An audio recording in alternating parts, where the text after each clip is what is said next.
chaque chose a un moment. Et pour nous, le moment aujourd'hui, nous estimons qu'il est nécessaire que nous apportons notre modeste contribution à la vie de la patrie.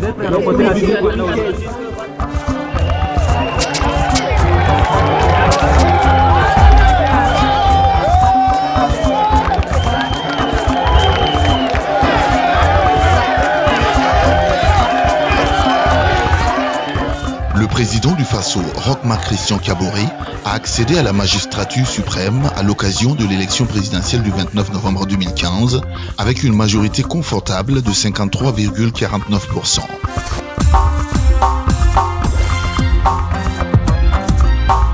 C'est un homme de consensus que les Burkinabés ont ainsi plébiscité afin de conduire la destinée du pays pour 5 ans. Vous avez fait le choix de me porter à la présidence du Faso.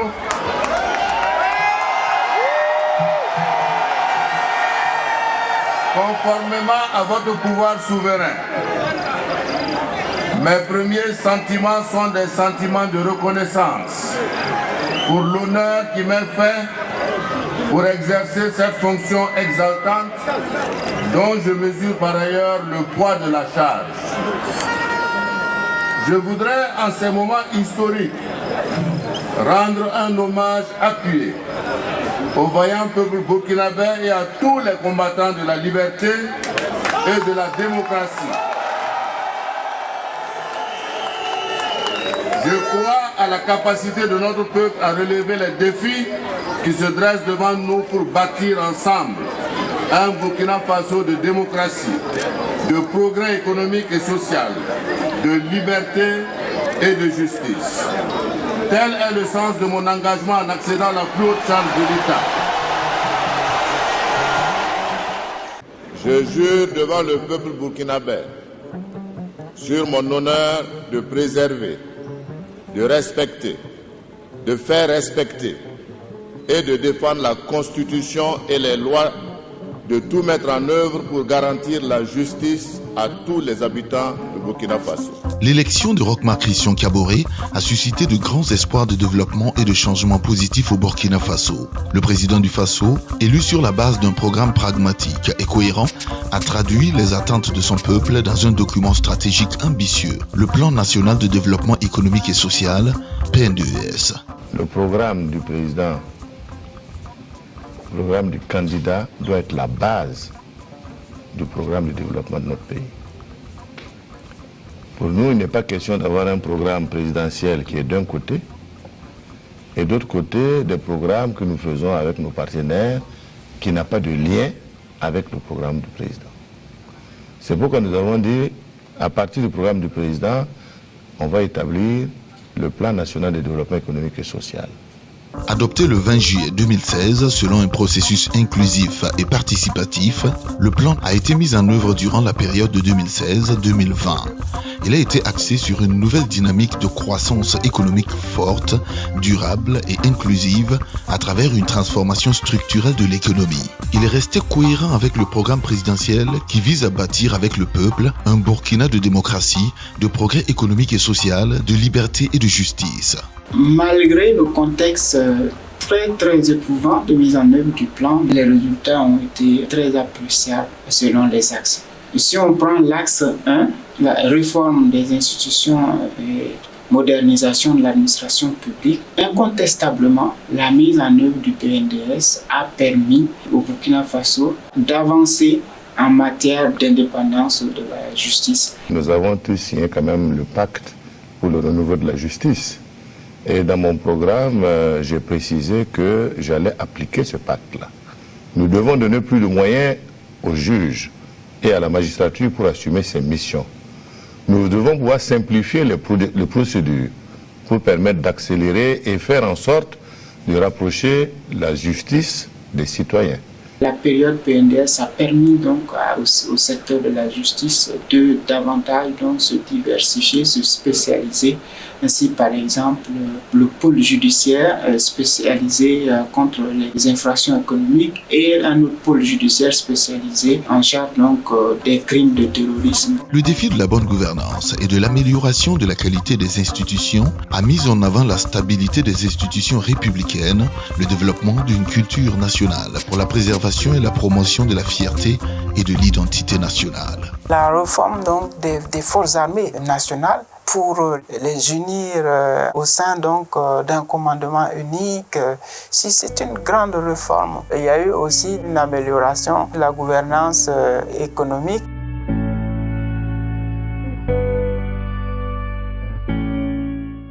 Des réformes donc visant à moderniser notre fiscalité, la facture normalisée, l'interconnexion des douanes du Burkina, du Togo et de la Côte d'Ivoire pour faciliter les opérations donc d'importation, la liquidation des droits et taxes qui vont avec.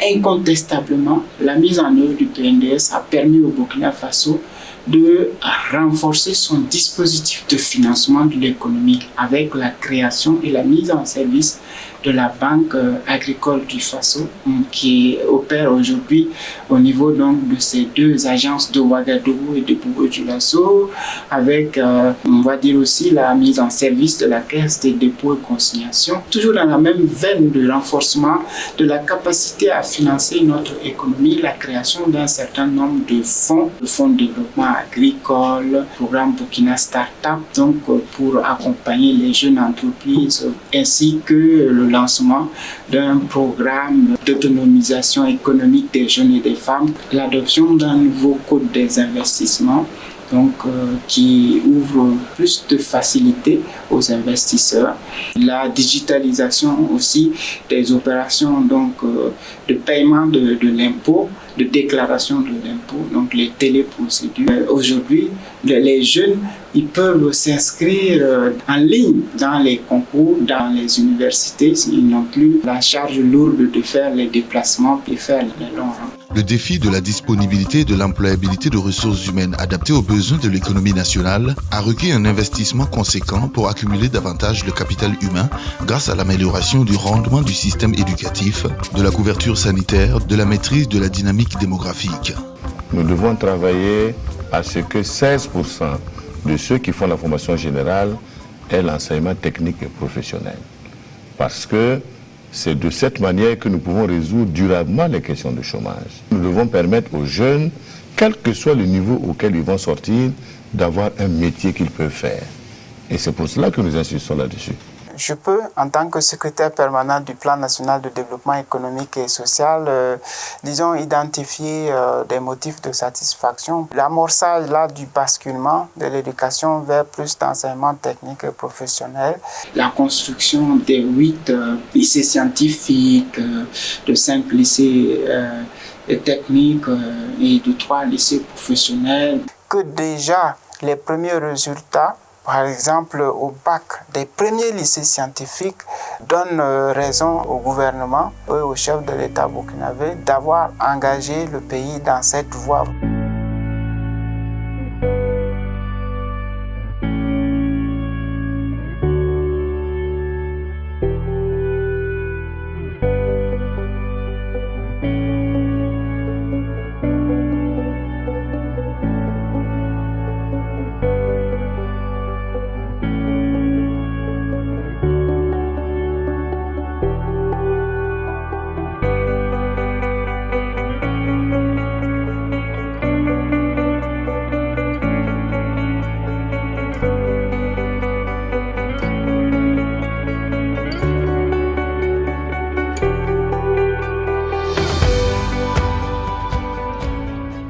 Nous avons dit qu'il faut augmenter l'offre de santé, c'est-à-dire qu'il faut que nous fassions en sorte que, je dirais, les établissements de santé se rapprochent des populations.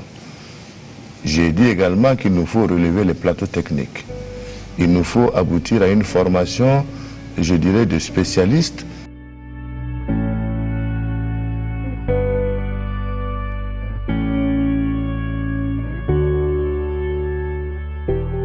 L'amorçage de la couverture santé universelle, c'est-à-dire la gratuité des soins, ça aussi c'est un résultat important couplé avec, disons, la gratuité du planning familial.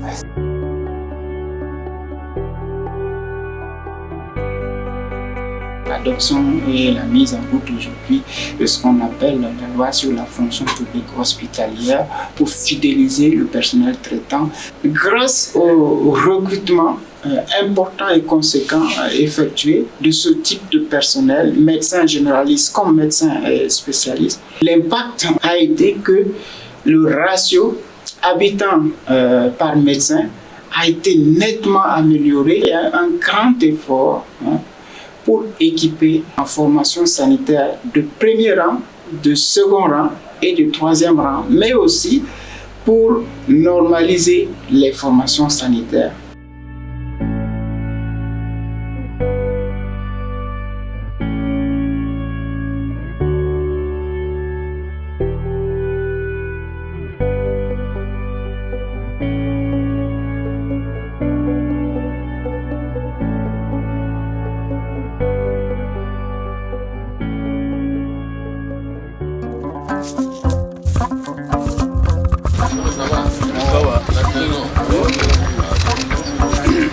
C'est combien d'hectares ici? Il n'y a que le maïs qui est cultivé ici. Courage.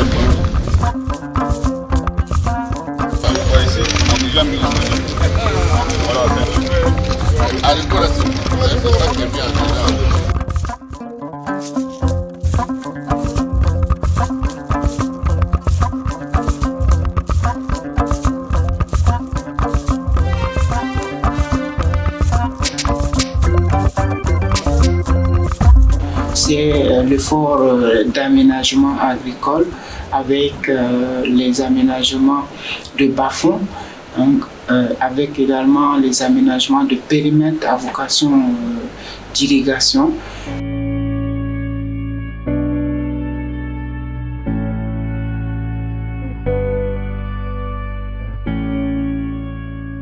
Mais avec la mise en place aussi d'unités telles que l'unité de fabrication d'engrais à base de phosphate, donc, avec la mise en place aussi d'unités de montage des tracteurs pour abaisser les coûts de ces équipements. Et il y a eu la poursuite bien sûr des opérations de subvention aux équipements et aux tracteurs.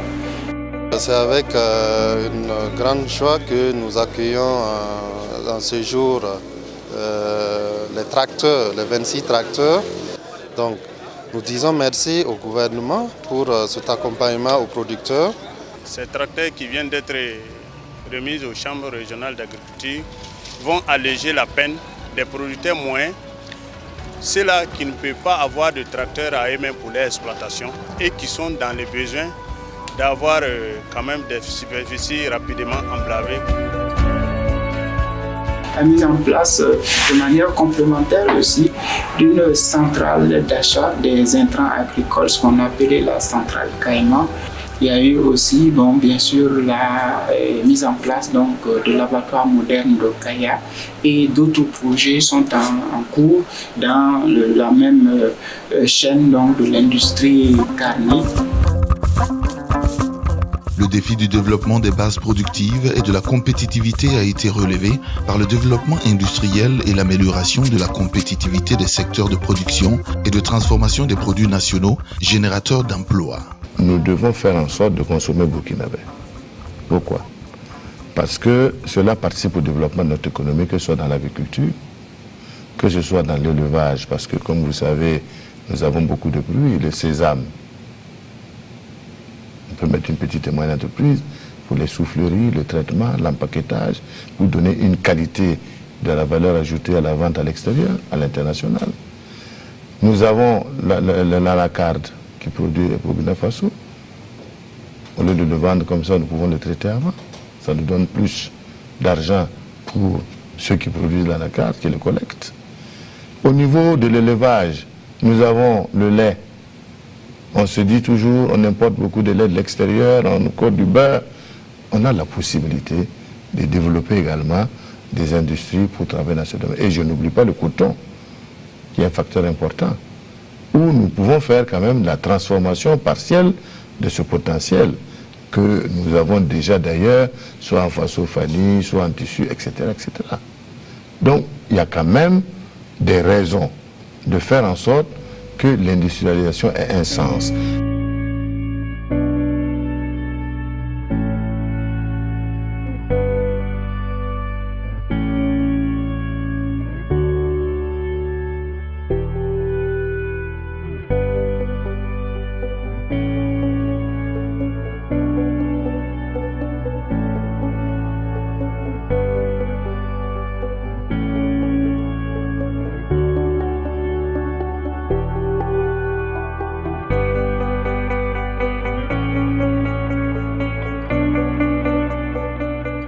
transformation de cette base productive est passée par la disponibilité et l'accessibilité des facteurs techniques de production, eau,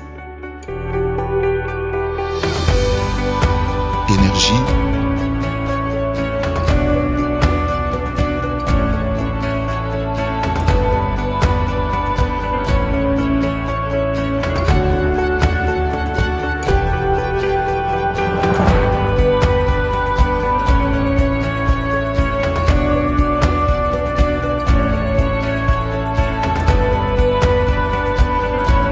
transport et télécommunications.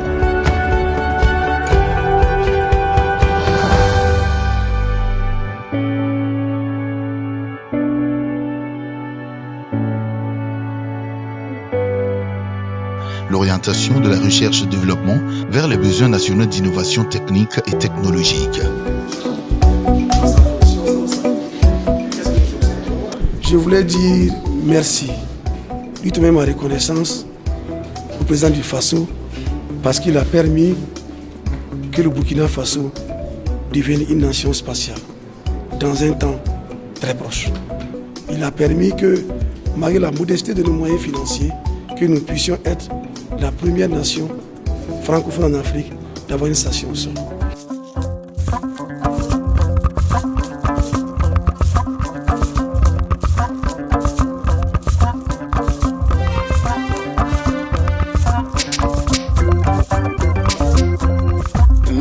On avait des difficultés pour aller à Tiankorgo, pour aller à Coupéla.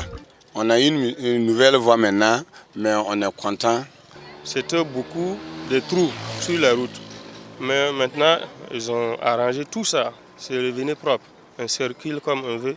Bala sapina handa la sa wene fota la marka. Nandi kendi Tiankorgo. Aya nong ne tondo. La mahawa ay fo yike bizin pour fa to tame.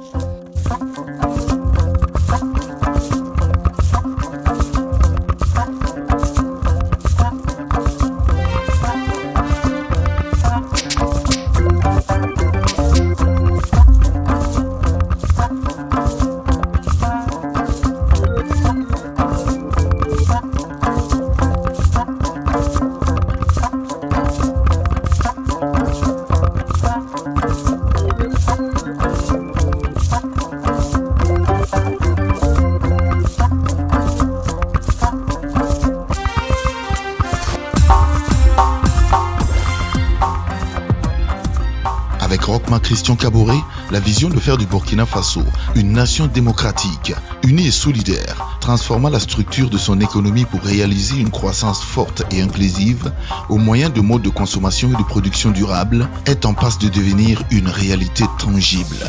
Malgré les contraintes multiformes et le contexte parfois défavorable, contre vents et marées, le président du Faso Roch-Marc Christian Kaboré a, à son actif, des réalisations concrètes qui font la fierté du peuple burkinabé.